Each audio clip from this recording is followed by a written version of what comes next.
Yes, ladies and gentlemen, it's Wednesday, and you know what that means. It's time for the Wrestling Inc. AEW Dynamite After Show, and have we got a show for you. Chris Statlander is hit by a car. There's no honor for the learning tree, and we got a pair of wills returning in the main event. But before we get into all of that, allow me to introduce the crew. George Hermoza reading the book, but Jimmy Korderas, stop the presses. Where did you get that beautiful WCW late period WCW baseball cap, my friend? Found it in the basement archives of Korderas' household. Yes. That is a good one. Wow. I bet that's what.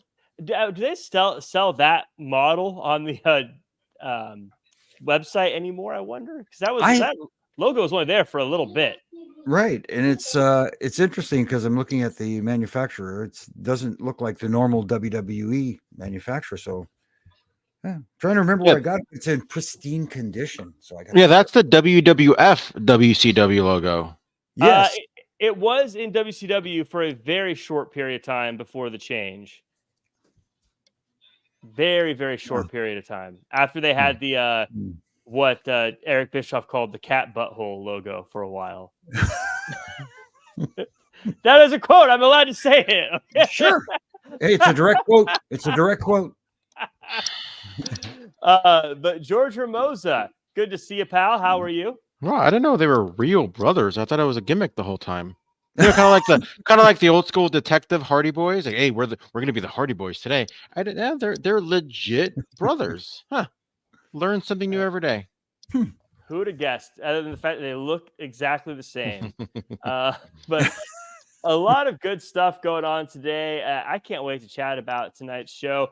Good fella with a question I just want to get to right off the bat. It says, is AEW review only? Yes, AEW review only. Unfortunately, the reason I can't really get into the whole why we're not covering NXT, but just because on Wednesday does not fix the problem for us here on the West Coast. So here on the West Coast, that show's going live now. I thought he was asking, like, is it just a review or is it like review and like a karaoke as well? There might be karaoke if we get a lot of super chats. I mean, a lot of super chats. But let's talk about some news. We're going to start with some sad news. AEW original Marko Stunt is announced his retirement over the week recently, but added some additional details as to why the retirement, saying, quote, "It's just something that I've been trying to put off. I knew it was bound to happen eventually, but I thought I might have a few more years in me." He explained that he underwent several tests and discovered that his right hip is rotating inwards, causing him pain, and that his right leg is shorter than his left leg because of this. Then saying, quote, "The recommendation was for my long-term health to step away because there's that possibility of being paralyzed."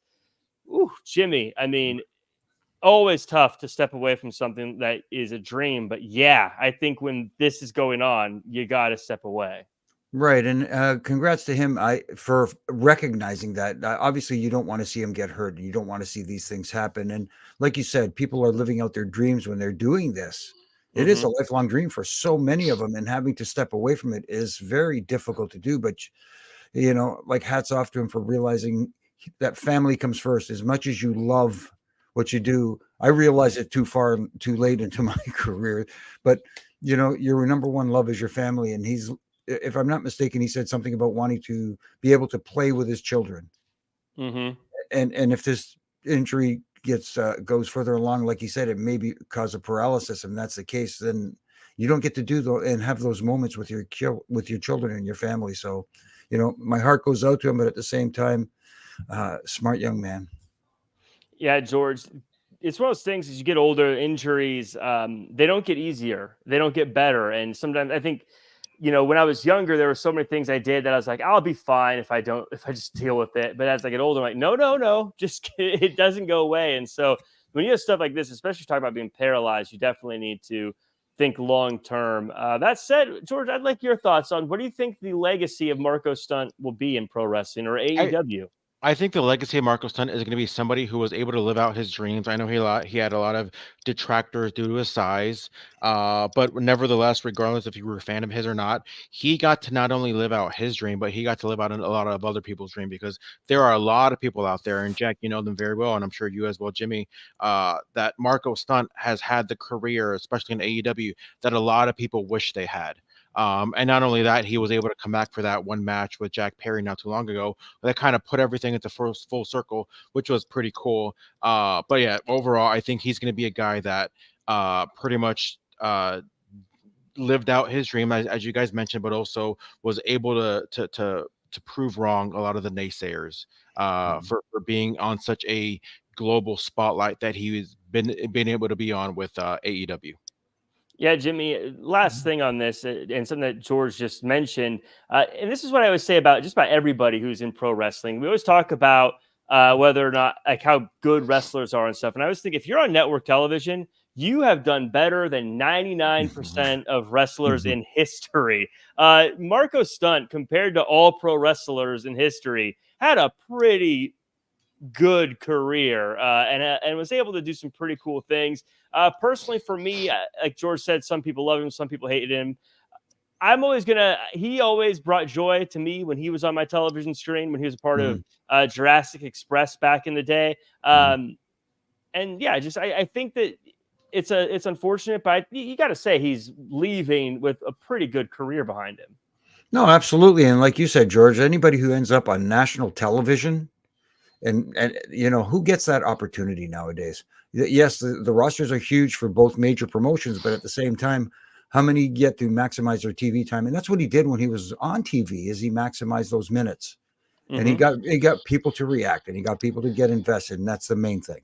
And also being able to, and I don't mean this lightly, to be able to walk away. Keyword is walked, because Jimmy, obviously you're just a little bit older than us, but I'm sure you've had colleagues, friends, peers not have, and I don't mean that they're paralyzed, but I mean, like, as if like a lot of people just kind of live consistently in pain nowadays because of the wear and tear and the bumps and the bruises that they did. And from what I hear, the not so friendly ring that was back in the 80s, being able for him to be so young and still be able to walk away, and like you said, still be young enough to healthy enough to be playing with his kids in the future, things like that, I think really is a big win for Marko Stunt. Yeah, I always say I had some knee issues a while ago, and my knees to this day will still sometimes give me headaches. And it was not an issue of me being a pro wrestler, let me tell you. So I can only imagine some of the aches and pains pro wrestlers have after their careers. One day when we have time, I'm going to explain the differences between the rings we used to use back then and the ring they use now. It's a major difference. Heard stories. Yeah. Well, speaking of some bad news, AEW Rampage has some more bad news, hit an all-time low in viewership. This rating on Friday's Rampage was 172,000, according to Programming Insider, a demo of 0.05 rating. George, this is, to me, I mean, it makes sense. This is a show that never really was considered a priority, or I don't think ever really was considered mandatory television for keeping up with AEW. And now that it's ending, I think everyone's kind of like, forget it. Yeah, like I said, it was fun for what it was. I compared it to the old school, like in the early 90s wrestling challenge, where you just had a bunch of squash matches. You knew who was going to go over. There was never really any kind of storyline progression of what we saw in the ring. It was just a great place to showcase some talent. I think a lost art these days is finishing moves, and not so much people kicking out of them, is that really knowing what somebody's submission move is. Back in the 80s, 90s, we knew Mr. Perfect's finishing move that I heard Jimmy Korderas named a perfect plex. We knew Rick Rude's finishing move. We knew all these people's finishing moves. And now, because of Rampage, we kind of know some of these finishing moves because we see them and we know who's going to win because of of how it's being produced. So for that, it was good. But in the grander scheme of what we have, Collision, Dynamite, even going to the other place, you have Raw and SmackDown are always the big deals. When you have the main event show that is what is it only on the Peacock, or is it still on Hulu nowadays? I don't even know. But maybe it's be easier if it was on a network, or I'm sorry, internet exclusive show, but for it being on TNT, yeah, it doesn't surprise me that it's at an all-time low. But I do hope that there will be something in the future where we're able to see some of these guys get showcased in a, I guess, enhancement kind of role when it comes to showcasing what they can do in the ring. Yeah, Jimmy, I think that's the real sad takeaway of Rampage potentially going away. Thoughts on, if you have any insight on the numbers? Again, I feel like this is just a show that is getting the plug pulled, so people are tuning out.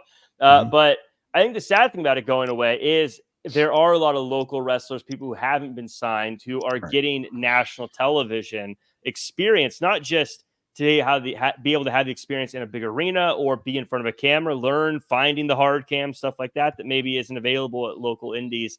But also that helps the pay rate when you can say, I've been on a national television, or when you can add, a national television program to your reel. That's a bummer that people might be losing that opportunity. Absolutely. That's a different angle that I didn't even think about until you brought it up, Jack. That's very astute of you. And it is an extra thing. It's an extra, like you said, feather in their cap. And if it helps them out on the indies when they're working, paying the bills, getting to sell more merchandise, whatever the case may be, if they get to hang out with Matt Cardona and get some little figures made of themselves, whatever the case may be, it's a win-win for everybody. But like you said, George, getting to appear on television is the main thing, and getting to see faces that you don't normally see on the main two shows like Collision or Dynamite. And that's the unique thing about it. And that's the unfortunate thing, that because of that roster being so big, we won't get to see some talents unless they try to shoehorn them in like they tend to do sometimes. Yeah. Well, Ricochet shoehorned himself into New Japan Pro Wrestling power struggle. Zack Sabre Jr. and him got into a bit of a tussle. Later, on X, Ricochet said he had to remind the world that I'm still the effing man around here. Jimmy, I love to hear this about Ricochet because it feels like he's doing all the things that he wasn't able to do in the past. And that's not a shot against WWE. That's just the way contracts are set up. But I like that he's taking advantage of this time, and sounds like he's doing a lot. Yeah, especially going back to where he made a name for himself originally was in Japan. So for him, it's a no-brainer to go back there. It's still a little too much, I think. I don't want him to go there too much and overextend himself and kind of make that seem like his focal point. He's not with AEW. Yes, he appeared tonight. We saw him. We all know about that. But it almost feels like the way he presented that, it sounded like Japan was his main focus, and AEW was the reason why he's able to go there, if that makes any kind of sense. Even though if he didn't sign with AEW after leaving WWE, there was an open door policy for him, I'm sure, going back there. Yeah. But it just feels like that's his priority over AEW at the moment. I don't know. Yeah. Well, George, do you think that Ricochet being in both companies kind of takes away the mystique of Ricochet coming back, or do you think Ricochet is someone who we all know who he is? So let's just see him wrestle. Well, I think overall being in two companies, I think takes away a little bit from me having the urgent, or I guess you can say urgency to see him in AEW, because if you're somebody that just maybe can watch him in New Japan, why am I going to watch AEW? What can I watch in New Japan? Why am I going to watch him in New Japan? What can I watch him in AEW? That kind of, I kind of see why AEW does that too. We want them to be free and be happy. So I get that's kind of part of the reason why somebody will join AEW. But for the most part, I mean, if Ricochet is happy, that's all that really matters. I mean, nobody else can define someone else's success. So if that's what that makes that person happy, then I'm all for it. I'd like to see him do more maybe in AEW, because we're already seeing kind of maybe 50-50. But either way, it should be fun for him to see against Zack Sabre Jr. Yeah, that'll be a fun one for sure. There was a comment I wanted to mention, but I think Maria had mentioned not Tony could have booked Rampage a little bit better. He could have, but I don't think it was ever the main goal for them. There was a comment. I'm sorry, I lost it here in the chat, but someone had mentioned how, Sonny Sitar, here it is. Fans paid tickets to see Dynamite live and then had an extra hour to watch them tape Rampage. I'm going to be honest, and people know me famously, after 2 hours, I start to get a little restless. So I'll be honest, when I went to their shows here, once Rampage started taping, I'd always get a little restless. I'd always be like, I mean, the main show's done. I don't know if I want to hang out. And Jimmy, I want your thoughts on this, because you've seen crowds and you've seen different cities your whole life.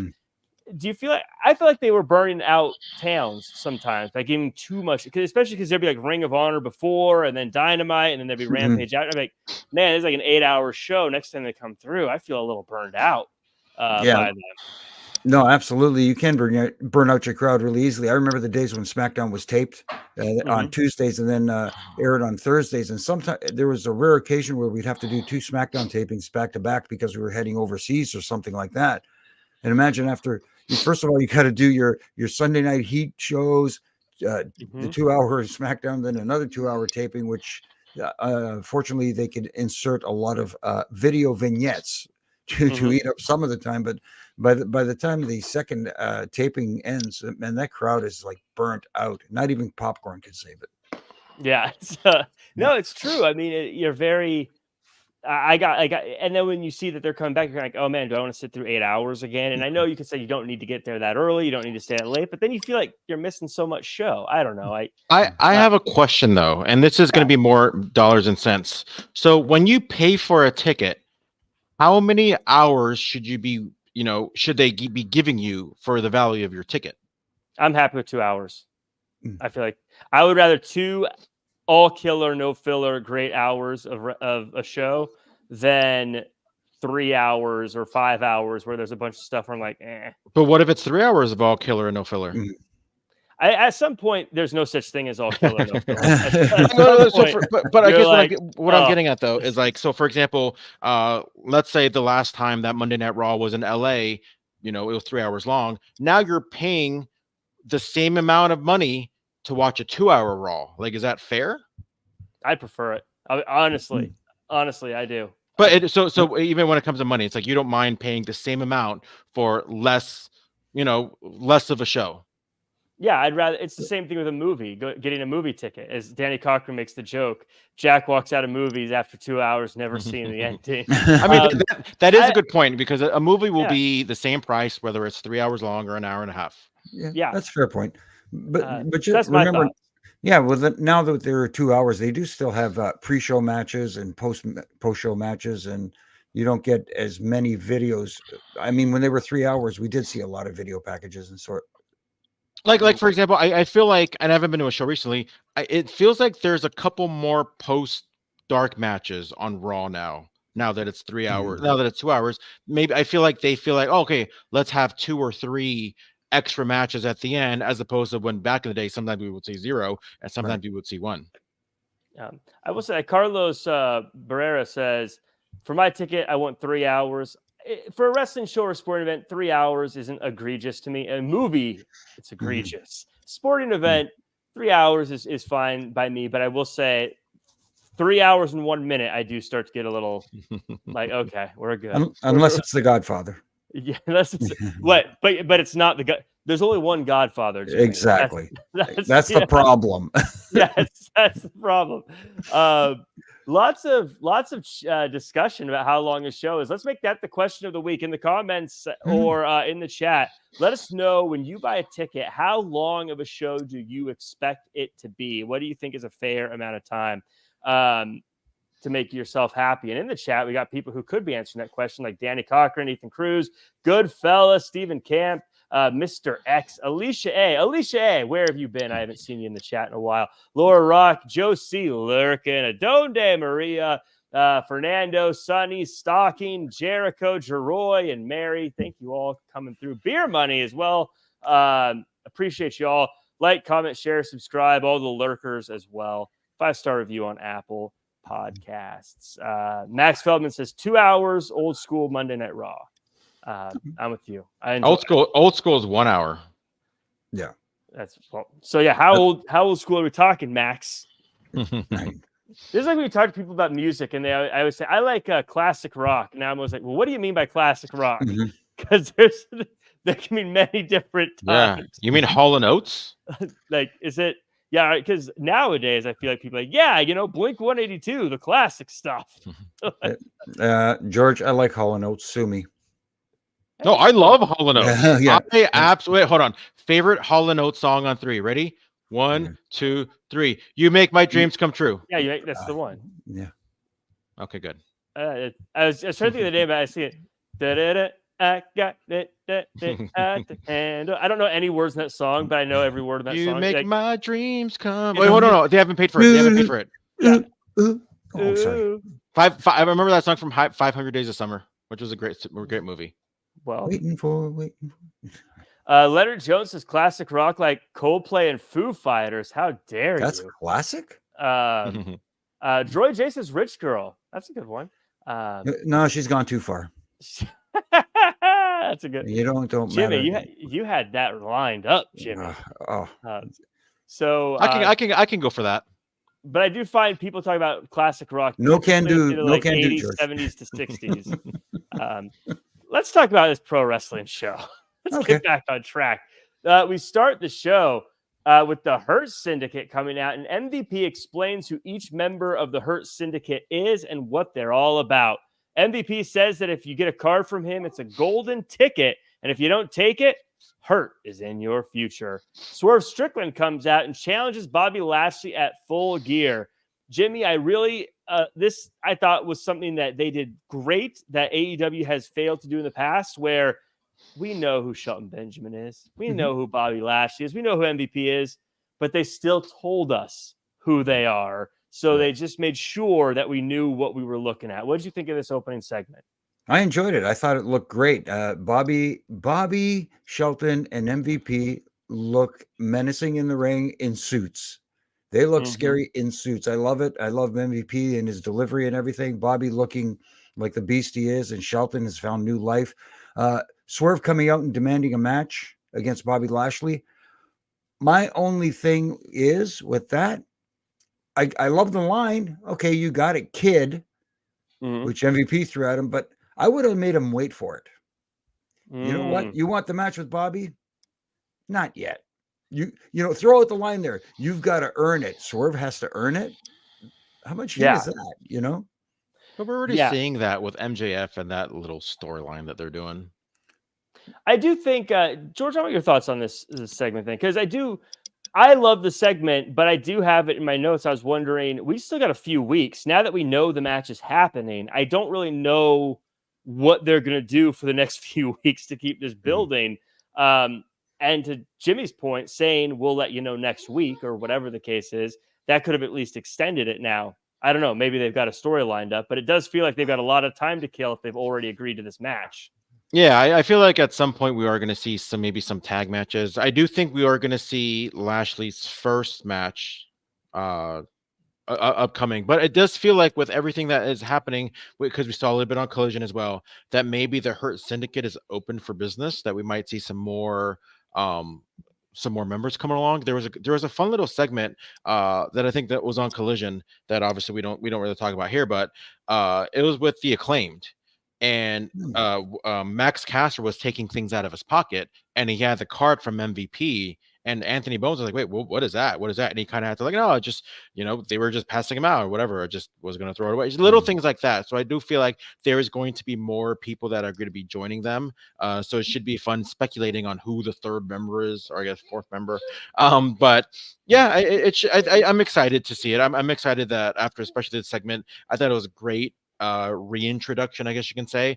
My only beef is something so minor, it's so small. Can you call it something else? It's like you don't. It's like, the Hurt. It's got to be Hurt something. Like, no, it doesn't have to be Hurt something. You can make it whatever they want it to be.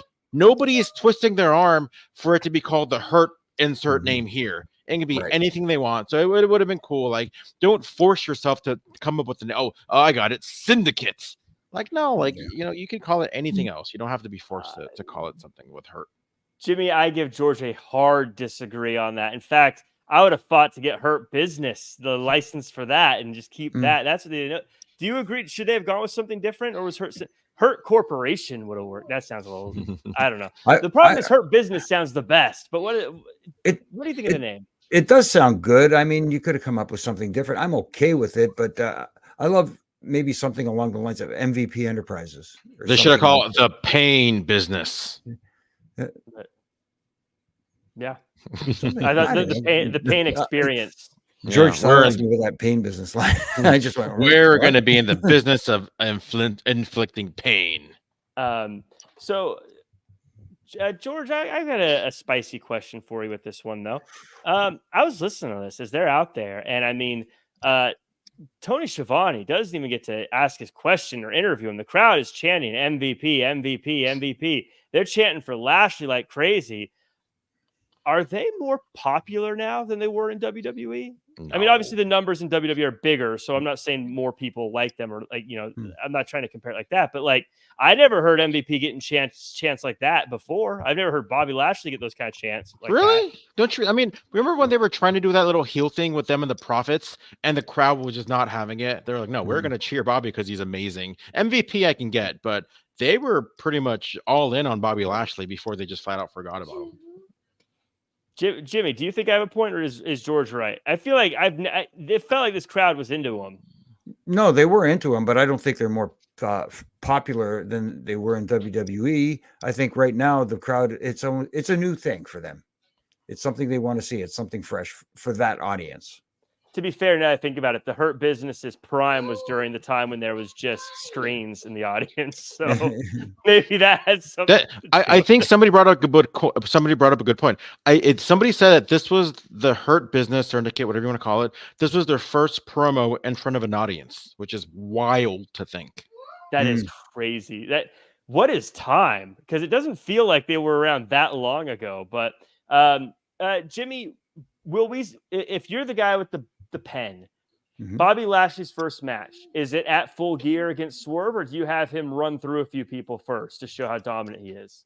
I don't know if you'd have to go a few people, but at least one person, and just let him obliterate that person instead of giving them a 10, 11-minute match like Shelton. I thought Shelton's match, his first match, should have been, like I always say, with all due respect to Leo Rush, he should have just squashed him.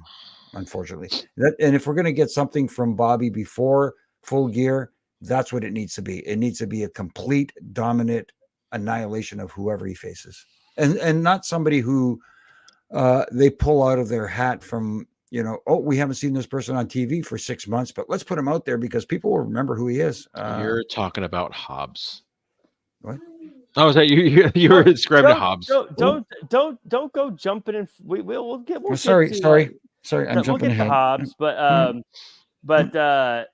didn't mean to hop to Hobbs. So you're saying basically it should be someone we see regularly on TV, not just a random person that it shouldn't be Commander's always the example I use in this situation. Yeah. Now that Fuego del Sol is not there anymore. It should be someone who's regularly on TV, but can also take a pretty brutal pin, a brutal beating, but still be okay. I hate to put it this way, but someone has to be the sacrificial lamb.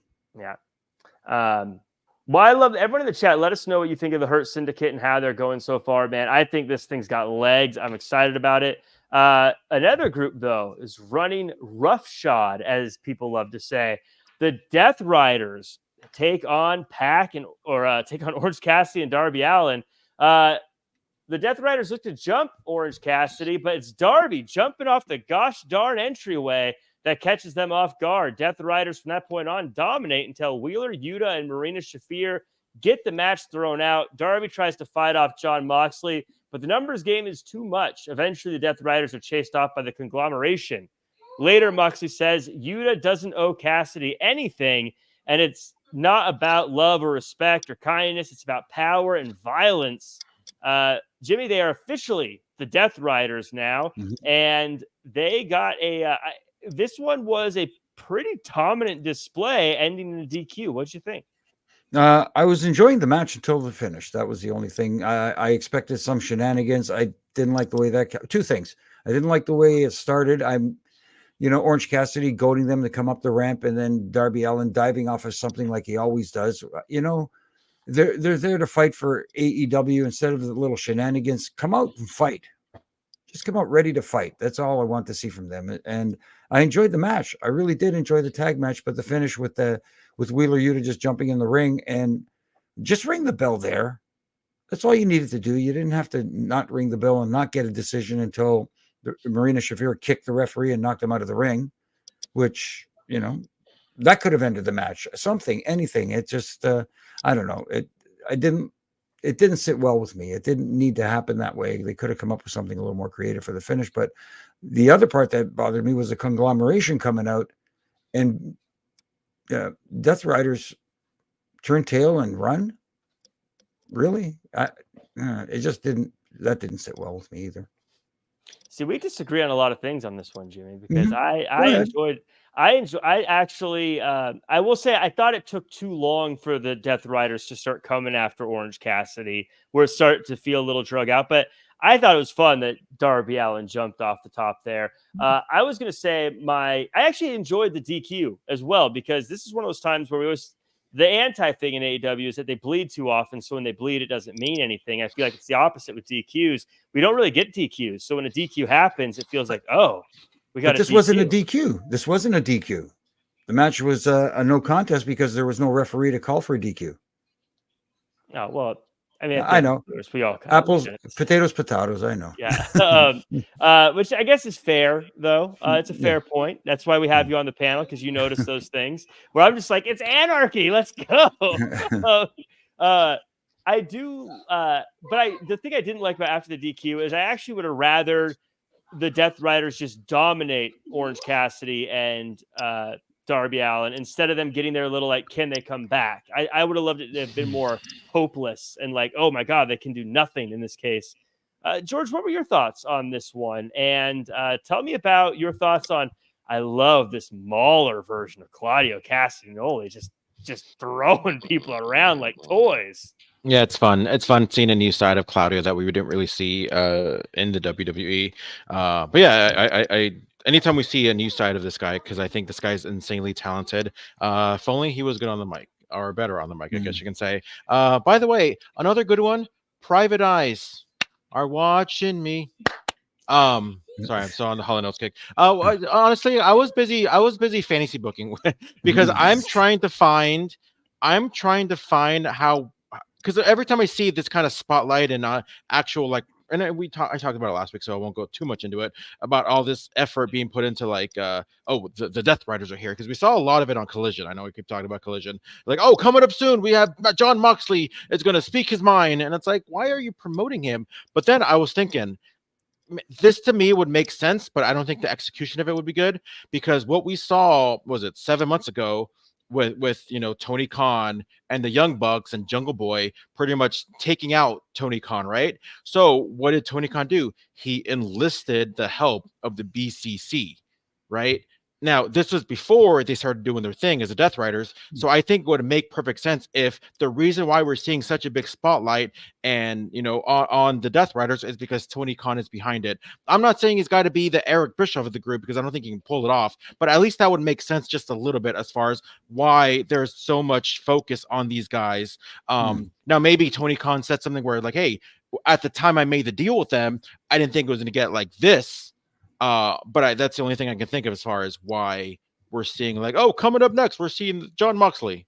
You know how you make it work. It's simple, George. Actually, this is a great idea. What you do is you have a hooded figure come to the ring, and Tony Khan takes it off and he says, "It was me all along."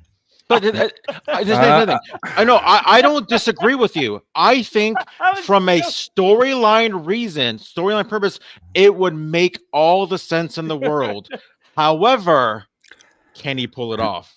I don't think he's got the chops to pull it off, I guess you can say. You know what? That's why I can't go for that. Sorry. George got it. Thank you, George. Thank you, George. George got it. Oh, I missed it. I thought. Yeah, I think Jack's a little out of touch here.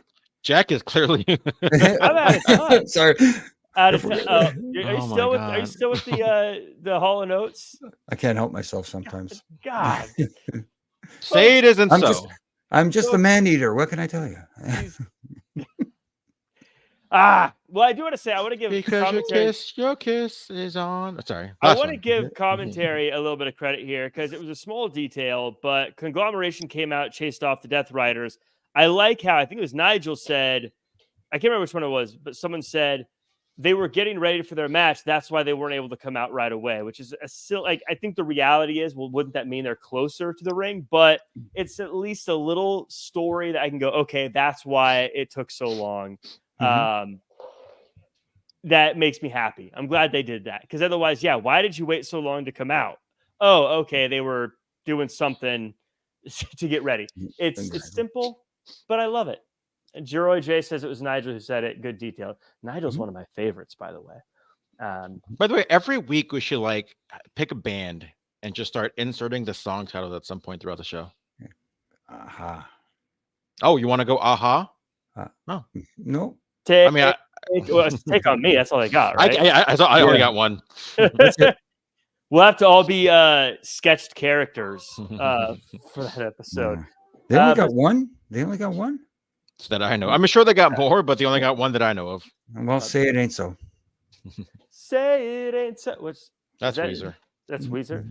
But I think he's still going with Holidays. Conglomeration versus the Learning Tree. Fight without honor. Say it right. The Learning Tree. This is the train wreck match of the week, and it looked very like it. It's the train wreck match of the week, and it looked like every match I play in wrestling video games where I turn all the rules off. There's weapons everywhere and just a bunch of people beating each other up. Ishii gets the pin by pinning Jericho. George, this is my style of match, just anarchy and craziness everywhere, so I enjoyed it. But I thought it was clever here. They got rid of Big Bill so he could still look dominant when everything went down at the end, and also Ishii getting the win so he can challenge Jericho while also opening up Mark Briscoe to take on the Death Riders, which seems like that's the direction they're going. Yeah, this was a fun match, and I've really liked what I've seen with the Learning Tree the last few weeks, maybe close to a month or two. As mentioned, I love him as World Ring of Honor champion. I think it makes sense. I just don't like that they kind of forgot about Mark Briscoe for a little bit, but it's going to show that there's still this feud lingering with all of them. Big Bill has been showing out, of course, every single week. I think he is one of the shining stars in just all of AEW, not just any Learning Tree segment that there is. But yeah, this was just a fun one overall. Mark Briscoe is just a delight to see, whether it's on the mic, whether it's him putting elbows through tables and whatnot. I just wish they made a bigger deal because it was Shivani. I love Shivani, but he was just like, oh, we see an elbow through the table. I just would have liked to seen that spot mean a little more to the presentation. Yeah, I get what you're saying there. Jimmy, thoughts on this one? And also, as George mentioned, Big Bill. Every time I see this guy, I'm like, this is a future world champion. Like, this is I thought the same thing. Top guy in the company. Are George and I overbuying on Big Bill, or do you think he could be the world champion? I don't think you're overbuying on him because now he's starting to show himself. Because the one thing we didn't get to see from him a lot was character presentation, his skills on the mic. Now he's found that he's got a confidence. You see a different confidence in him when he talks on the mics, and that's a big part of it. He had the in-ring stuff. That's not the issue. The issue was, the overall package, and I think he has the overall package right now. And as far as the match goes, I thought it was fun. It did exactly what it was supposed to do. They accomplished 2 goals, like you said, in getting the match with Ishii against Jericho, which is what the direction they want to go, and separate Mark Briscoe from that equation with Jericho and send him off on his other path. Which was important too. So they accomplished 2 goals in this match, and that's pretty good. I always think one of the things is helping Big Bill on the microphone, in my opinion, is if you ever do an improv class or something, one of the first things they have you do is something that's really stupid and silly to kind of open you up. Like, they'll have you go through the life cycle of a plant, growing, and you have to act like a plant and silly, or meow like a cat and do silly things, and it opens you up. And I think that being silly in the Learning Tree and not taking himself seriously is opening him up to now, like, okay, so now when I do stuff, it's okay if I'm silly and I'm open. And I think it's breaking him out a little bit. And man, world champion. He's in shape. He's huge. He can talk. he's someone who I think they need to put the strap on eventually, not today, but right. But you can see he's having fun. You can see he's enjoying it, and he's on TV every week. Yes, and I think he's the biggest guy in AEW right now, besides Singh. Satnam Singh, who I don't know if you can because he doesn't really wrestle, but I think as far as actual wrestling every week or regularly, I think he's the biggest guy. And dang, yeah, pretty much. He's great. Adam Cole, baby, took on Malachi Black. Black had said that he wants Cole to be the one to, quote, silence the voices during the match. Black avoids the injured ankle, and Adam Cole even shakes Adam Cole's hand mid-match. Adam Cole kicks out of the Malachi's finisher. Cole continues to fight until Malachi Black sits cross-legged and accepts his fate, losing to Cole, and the two hug afterwards. Cole explains that if both him and Roderick Strong get to 3 wins, it'll become a triple threat match. George, this match felt weird to me. Something felt off, and on social media, there are people who are guessing that this might have been Malachi Black's farewell match. It sure felt that way. Because why else would they do what they did like that, right? Like at the end of the day, let's say he wasn't leaving. Like then that would just make no sense at all. Like you have this group, this House of Black group, that is so dark, so ominous, so mysterious, so badass, if anything. And you have like, oh, I lost. Let me shake your hand and give you a hug. Like that's just weird for that group. So yeah, I was thinking the same thing. I'm like, why are we seeing this? I don't know contract situations. I know that he signed a little over 3 years ago. So I don't know. I have no idea. I'm just guessing here. So I thought that part was a little weird as far as that post-match little buddy whatnot. And it'd be really weird if, let's say, he's not gone, like I just mentioned, and they don't at least like reference that, right? Now maybe we'll see down the road, because I know House of Black has a match upcoming on like Collision, I think it was next week's Dynamite, with FTR. Is it going to be Brody and Buddy? Is it going to be, Malachi or whoever? And if it is, are they going to take, what were you doing? What were you doing hugging Adam Cole like that, right? Like just, whatever. We still need to see Julia Hart back at some point. But either way, I thought the match was good. Going back to some of their NXT matches that they referenced, I guess Aleister Black or Malachi Black always won. But it was a good match. I'd like to see Adam Cole back in his groove. Still think this storyline with MJF and the Kingdom, whatever, it needs to be over. So and it's one of those where in this kind of non-sports entertainment kind of environment, I hate that we're just kind of seeing this random shot of MJF. Like, so like, are you not going to acknowledge that maybe there's a camera there or whatever it is? Like, is he on a webcam? Like, it's just so like out of place in my opinion. And I need that part to be done already. I just hoping that after Full Gear, like I mentioned last week, it is the last we're going to see of Adam Cole, Kingdom, and MJF in any kind of capacity on screen together, for at least for a while. Yeah, when I first watched this, I thought to myself that maybe Malachi Black might be going in a new direction. Maybe House of Black might be breaking up. Maybe something's going on with this group. Then hearing the reports of him maybe leaving, that obviously makes a whole bunch of sense to me. Watching this, though, I felt like there was a story in this match that commentary was trying to fill in, but I don't think the people in the audience and myself didn't really understand it. It just really felt odd as a match on its own, Jimmy. It also feels weird, first to 3 wins, and I don't think Roderick Strong has any yet. And now he's got one. Oh, he did have one. Was from like Collision, yeah, or maybe it was Rampage, but nobody watched. Commentary didn't mention, I don't think, Roderick Strong's winning. So it feels very much like an afterthought. I don't know this. It feels very much like they're just trying to burn through a story that they promised they were going to tell or something. I don't know. I'm not really digging it. No, that's one of the problems they do have, is they tend to burn through stories. I noticed the other thing too was the crowd started to turn on Adam Cole in this match, because as soon as Malachi Black hit his finish and he kicked out, they booed. They booed the fact that he kicked out of Malachi Black's finish. And at the end of it, like you said, him sitting there cross-legged, letting Adam Cole hit his finish and just taking it like that. and getting up, and it almost felt like their own version of the curtain call. That's how I read it when I was like, okay, this looks very odd. It looks like almost like saying goodbye. You know what I mean? Yeah. You know, we wish you well in your future endeavors, kind of thing. It was very interesting, and in that sense, but also didn't make sense, if that makes sense.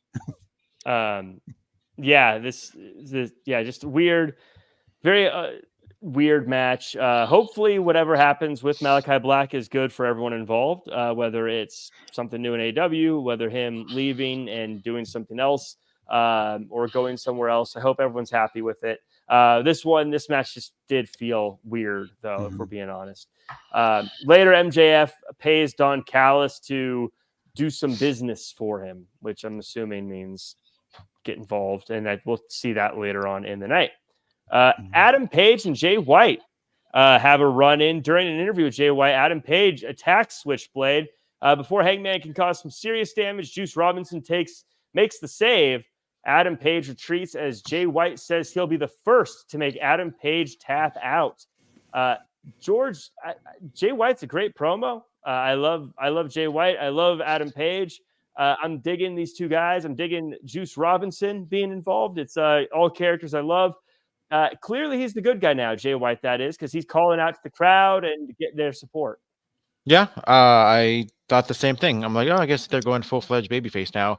And I hope they stay that way, because I know at times they're very maybe back and forth with, oh, he's a heel this week, he's a babyface that week. But yeah, either way, I think Jay White has all the talent in the world, and I can't wait to see what's going to happen to him after this feud. I feel like maybe Page is going to get this win back, because Jay White won the last one.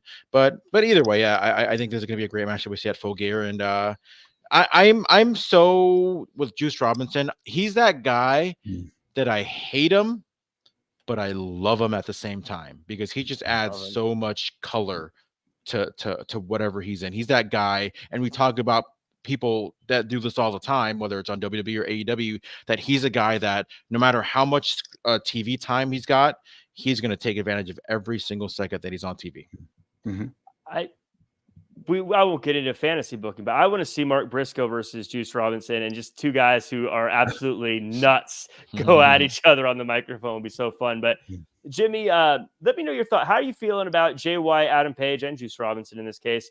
Something I'm kind of not getting, though, is they're really pushing this injured leg to Adam Page thing. And it feels like it's irrelevant completely until every now and again Jay White will say, I know your leg is injured. I don't know. That's not really clicking for me. The rivalry is, but it feels like they're definitely adding this little thing that clearly is going to be an issue in the match. They're adding it, but it's not necessary, I don't think, for this situation. I'm enjoying this.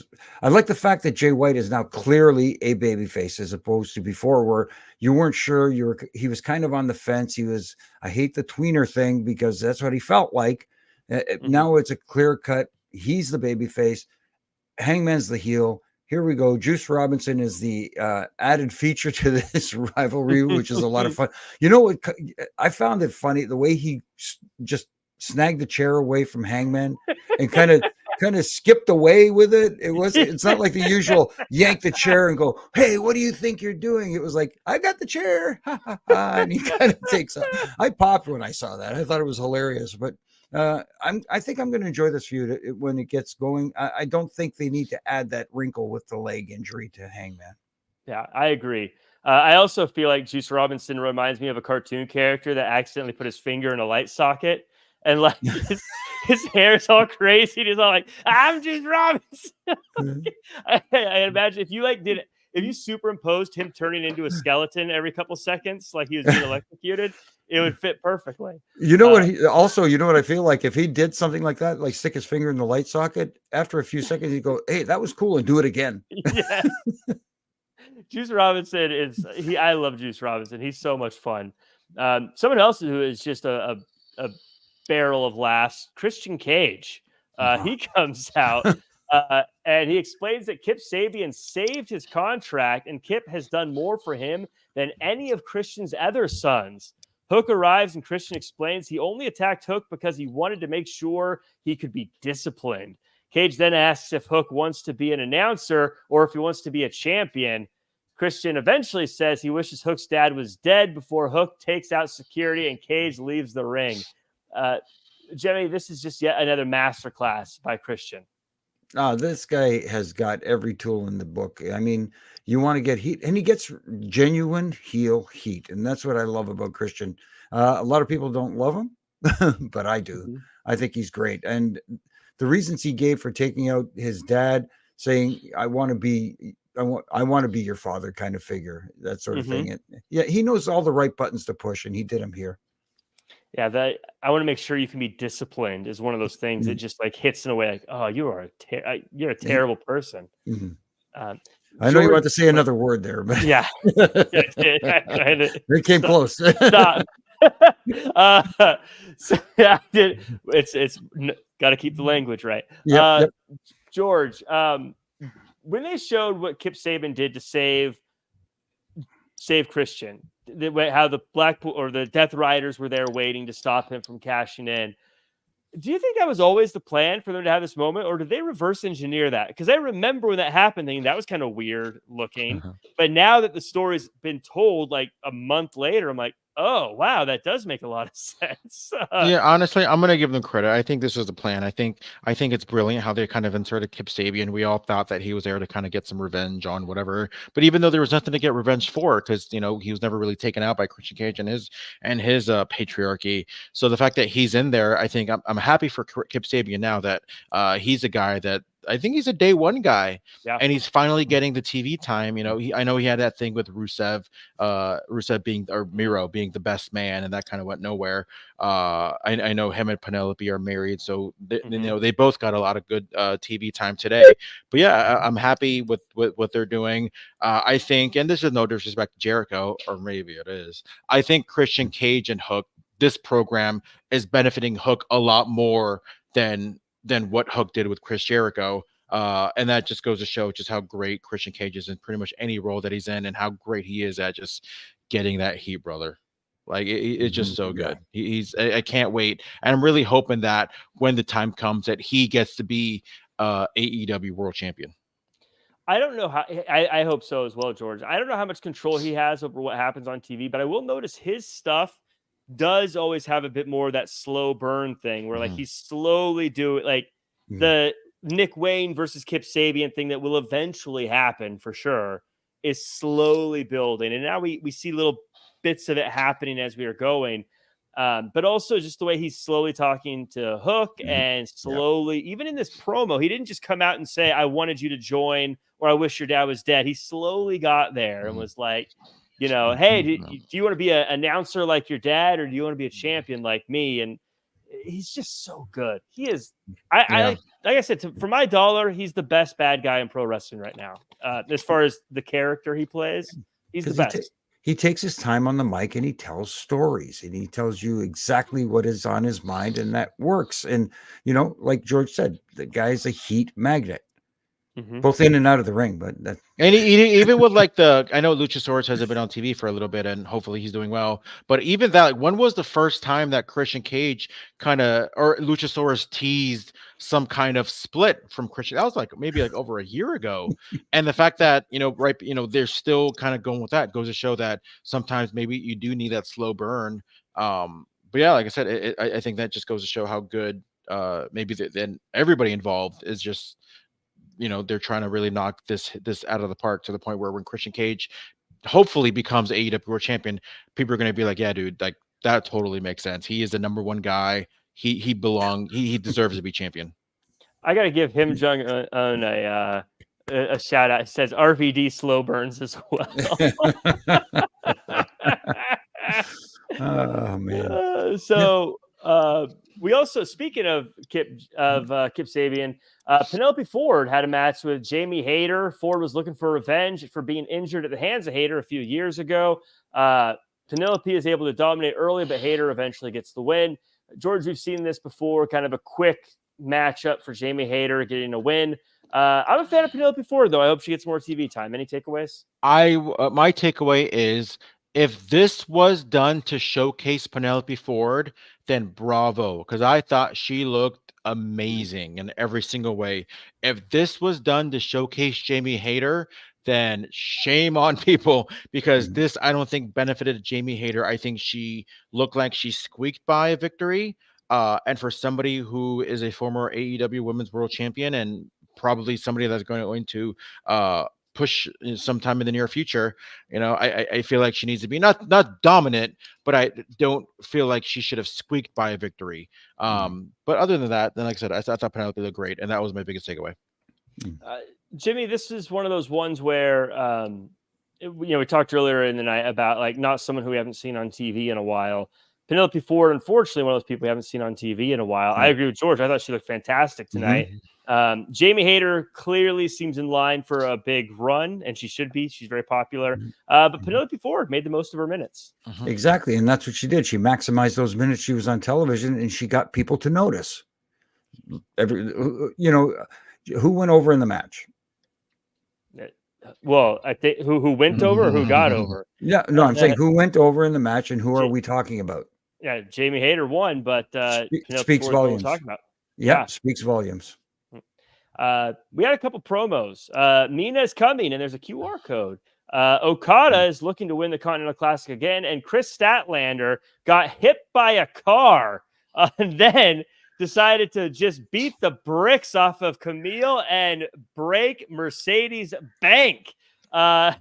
George, Todd, any thoughts on any of these on these segments here? First off, I need Mina to have a new theme song, because like Danza Cadora? It reminds me too much of that song that you hear at every single Latin party. Danza Cadora? It's a banger. Yeah, but I keep thinking of that song. By the way, the fact that you know the name of that song and I don't says a lot about me personally. It says a lot about mostly I'm a DJ. I know them all. But I mean, the fact that I didn't even know the name of the song, it's Manos para arriba, whatever it is. You can mix that right out of Suavemente as a good banger, the banger combo at the Latin parties. I am dying to go to one of the Latin parties that you DJ, by the way. You're surprised. I'm pretty good.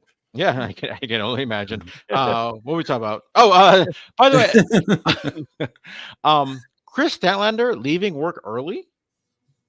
Like what? You can just leave before the show starts. But I think the biggest takeaway was when that's where she got hit with the car because she was leaving early.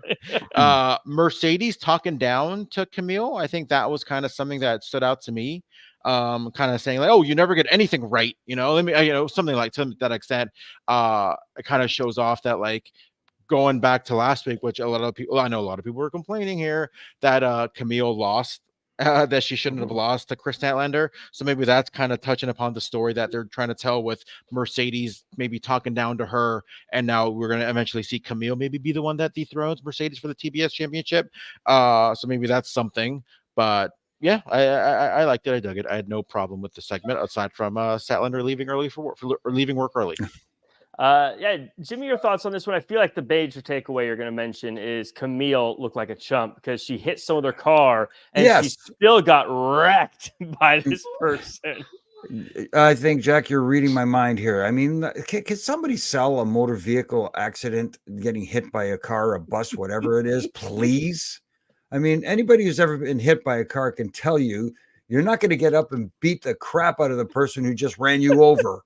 Roddy Piper did. Well, that's different. And hey, contrary to popular opinion, he took that. That was him. Yeah. Someone claimed that it was a stunt double. It wasn't a stunt double. That was Roddy. He did it. But anyways, that's the only thing. I mean, we know it's pro wrestling, it's sports entertainment, but we want some essence of realism in it. And if you get hit by a vehicle, stay down. That's all. Simple. And then you can even, if you want to start that little thing with her and Mercedes, have Camille turn to Mercedes Moné. Are you happy now? And have her walk away. Yeah. This didn't land for me because it made, first off, as soon as it happened, I was thinking, oh man, Jimmy's going to be so upset that she didn't sell getting hit by a car, right. which is fair. I'm not making fun.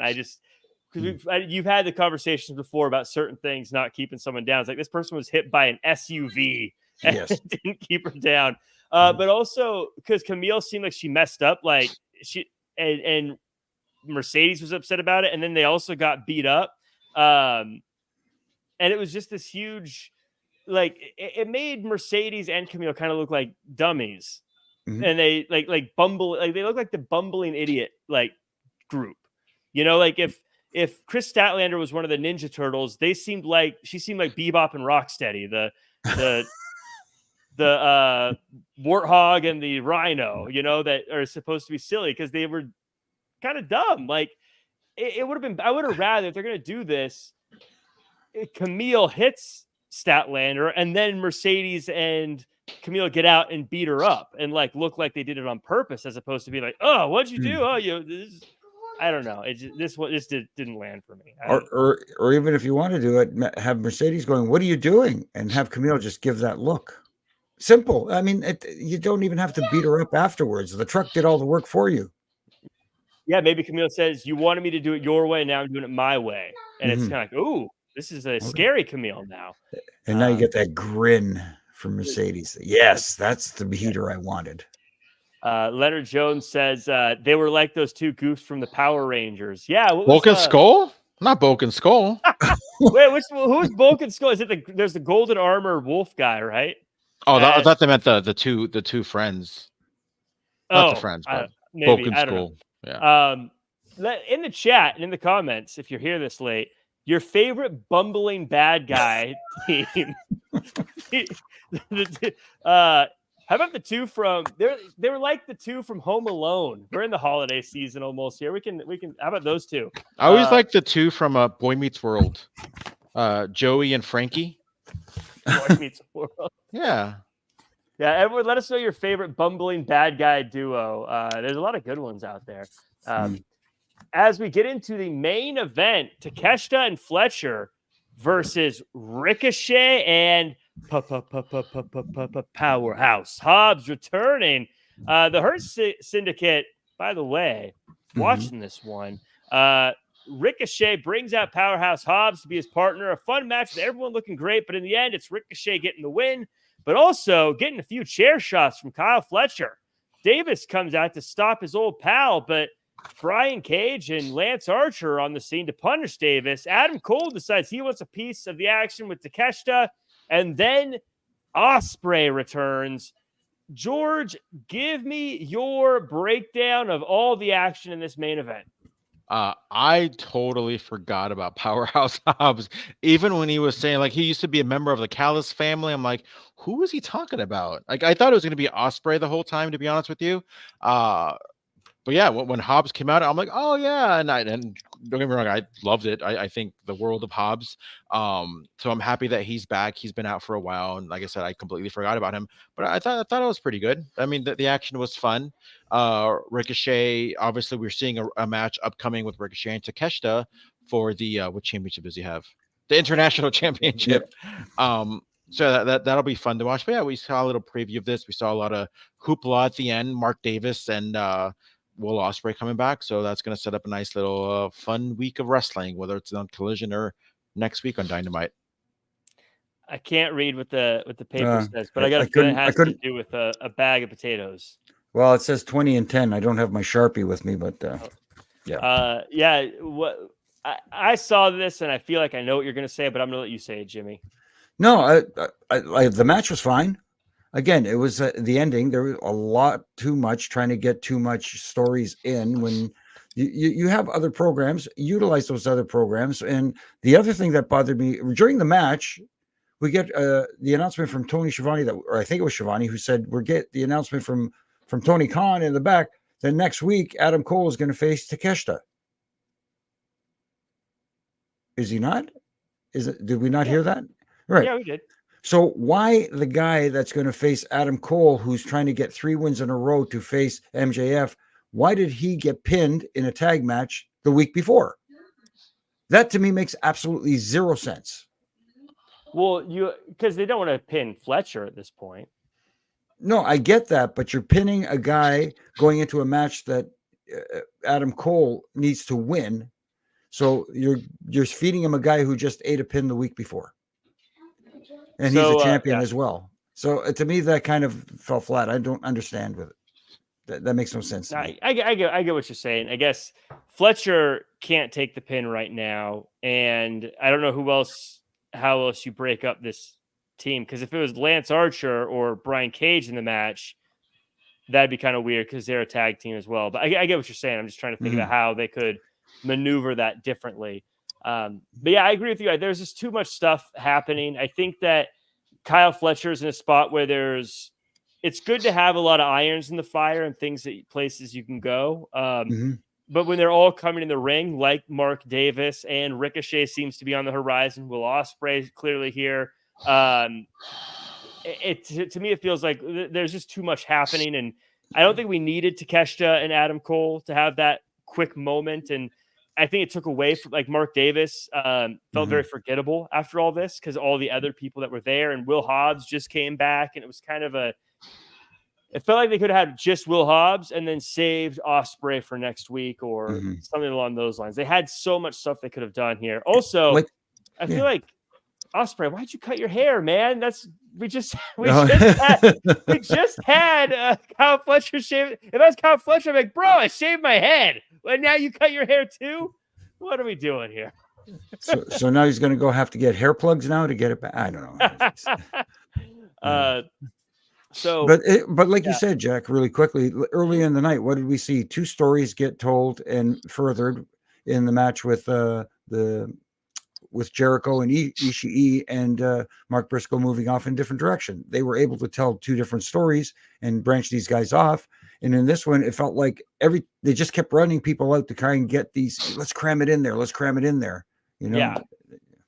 Yeah, I agree. I think they could have slowed this down quite a bit. In fact, I think even though it would have been a little weird, I think maybe just having Lance Archer be Fletcher's partner, maybe he takes the pin, and you just keep Takeshita out of it and save Cole and Takeshita for another time. And I don't know if right now is the time you want Mark Davis involved in all this. Maybe Mark Davis comes back after the Will Ospreay match or something. But now, with all respect to Mark Davis, and George, maybe your opinion on this, like, I'm a Mark Davis fan. I was a fan of their tag team, but Fletcher has done so much since he's been gone, and now he's in a rivalry with Will Ospreay. This is a very high level thing, and Mark Davis is kind of like, oh yeah, you're back. You know, welcome to professional wrestling, and especially when it comes to injuries, like that's exactly why people, are afraid of getting hurt, of just getting lost in the shuffle. And I think Mark Davis is going to be one example or exhibit A when it comes to getting lost in the shuffle. Yeah, once this storyline's over, as far as the Ospreay and the Fletcher, in 2 months, I'm really hoping that we see something Mark Davis that is something relevant in, because if he's not, then that's pretty much, so we'll see how maybe he's going to end up being the biggest superstar in the entire world. Who knows? But yeah, I mean, I would have liked to see him maybe join Kyle Fletcher and the Callis family, just because maybe he's aware of getting lost in the shuffle, but also not taking anything away from the elevation that we've seen from Kyle Fletcher and everything that he's done in the last couple months. But yeah, so hopefully it's just wait and see. Or you give him singles matches against some lower end guys and he's winning, and you get some interviews with Renee in the back saying, like, hey, I was a part of a tag team, but my partner left me high and dry. And he's just kind of dropping these seeds. And then when Kyle Fletcher sort of gotten through those, then they have their match. And it's like, oh, this is seeds were planted. This makes sense. It's a story here. Once Kyle Fletcher gets an opening in the schedule, so to speak. But I will say this about Kyle Fletcher. At least we're getting that Kyle Fletcher glimpses of that guy that everybody says this guy's a future world champion. We're getting glimpses of that now. So that's a good thing. I will say that I think there was little steps forward, steps back, because we saw an amazing, and I saw somebody mentioned on the chat, we saw an amazing match with him and Commander on Collision. I mean, I'm talking, this match was phenomenal, but it didn't need to be phenomenal. It needed to be a showcase for Kyle Fletcher. Going back to what I said about Hayter, it was Fletcher squeaking out a victory when he needed to show his dominance, right? Because I'm seeing a lot of Randy Orton vibes, even where we're seeing the middle rope draping DDT. I'm seeing, and I mean that in a good way, because Randy Orton's one of the best of all time. So I'm seeing a lot of vibes with Kyle Fletcher So we need to see him be dominant, or at least showcase just how good he is, not having to barely win a 15-minute match over some guy that, is not even close to any kind of title picture. I think it's okay on Collision. I think it's fine. Yeah. I think it's fine. Collision and Rampage, I think just give them a show. I don't think it really matters, in my opinion. But Droid J says we need 8 and 10-man tag team titles now. I agree. Let's do it. All right. Everybody gets a belt. Oprah's here. You get a belt. You get a belt. This was a fun show. I enjoyed it. Jimmy and everyone in the chat, overall thoughts. And Jimmy, where can we find you online?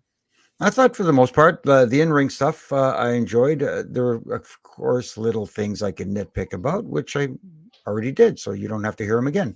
So as far as where you can find me, here with you guys on Wednesday nights, the Roughing It Up podcast with my good brother in stripes, Brian Hebner, and I, and RJ. Got to throw him a shout out. He holds that glue together. This week, had a little chat with Chris Van Fleet. So it was a fun little talk with him. And Huge Pop Radio here in Canada on TSN Radio and iHeart Radio. My friend Donnie DeSilva and I have a little radio show that we do. And this week we talked to Sin Bodhi. A lot of you may know him as Kizarny. Nice little chat with him as well. And of course, my ref and rants from Monday to Friday on all my social media platforms, tightening screws that I believe need tightening. And if you want to disagree or agree, that's fine. Just do it in a nice way. Because if you're nice, I'll be nice. If you're not, you get snarky Canadian heat magnet. And you don't want that. Just be nice. I mean, it's wrestling. Just have fun with it. You don't have to be so serious sometimes. I'm Canadian. What can I tell you? George, final thoughts on this week's AEW Dynamite, and where can we find you online? Sim Bodhi's a fascinating individual. Great guy, by the way. Overall, I thought it was a good show, but it needed to be a more stacked show considering what they were going up against. And honestly, I cannot wait to watch NXT from the ECW arena. I think that has a lot of buzz going into it. And I feel like AEW needed to kind of bring the fire a little bit more when it comes to these kind of shows. Because how often do we get to see these head-to-head shows? I know we saw not too long ago on that Title Tuesday, whatever it was, but now we're not, because of the election. I know it's on a Wednesday, so I feel like they should have brought a little bit more, because that's what made this AEW NXT war back in October of 2019 so much fun, that they just brought it. And I feel like as good of a show it was, they should have had a little bit more like firepower, I guess you can say. But I mean, overall, it wasn't bad, but I just feel like it needed to be better. But yeah, not too bad. With that said, you can follow me at Hermoza, GHERMOZA. A little less than a week ago, we dropped an exclusive interview with Das Wunderkind, Alex Wright, conducted by Jack Farmer himself. That was a very fun interview. Like I said, afterwards, Alex Wright said, he had a lot of fun, that it was some great questions that were being asked. So, like I said, I know me and Jack kind of get a little powwow before we do an interview, kind of saying like, how do we make this different than what we see on, something else, right? Because there are Alex Wright interviews out there, but how do we make this one right here stand out? And I like to think that we did that, not just with that one, but with other interviews, like with Al Snow, with Buff Bagwell, with Barry Horowitz, with Eugene. So give it a like, comment, subscribe. The Wrestling Chatter on YouTube. Let me know what you guys think. I got some fun stuff coming up very soon that I'm in the works. So yeah, definitely check it out. The Alex Wright one was really fun. I asked him, he runs a wrestling school, obviously. And so I asked him, what does he tell people day one? What's the first day of wrestling school look like? And I think a lot of people who aren't in the pro wrestling industry would be fascinated to see what someone like Alex Wright makes sure you go through day one. Also, I asked him if he can tell day one if someone's going to make it big as a pro wrestler. See what he says in that interview. You find me at Real Jack Farmer across all social media. I enjoyed this week's episode. I do think that the reason we got Hobbs and Ospreay and Malachi Black was because they were trying to pull up the stops. Unfortunately, if you don't know Ospreay is going to be here, you don't know to tune in. Yeah, exactly. So, but I think that's probably why we got a lot of stuff going on. That said, as far as the ratings go, I don't care. Yeah, but I want to say, considering that we saw Kenny Omega announce something for New Japan, it would have been nice to have something Kenny Omega related on this episode. Mm-hmm. I think they have something planned for him, though. I don't think they want to mess that up for one show. Right. But we'll see if it makes sense. Maybe they'll regret it. I don't know. We'll see. But I'm with really quickly. I'm with you, Jack. For me tonight, numbers don't matter about this sort of thing. Numbers mattered last night for you guys. Yeah, it sure did. I won't get into it. That's that's a different podcast. That's a very different podcast. But that does it for us here. Make sure to follow at Wrestling Inc. for all your latest wrestling news, and make sure to tune in on Friday for the After SmackDown show, where I believe it'll be Glenn and Flobo chatting all about pro wrestling on Fridays. And I don't think we have a PLE this weekend, so really weekend off. Don't watch anyone. Just don't tune in. We have Collision this Saturday. Maybe do we have? George will be colliding, so follow him on social media and let's look at his hot takes. That does it for us. I'm gonna hit the end stream button. Have a good night.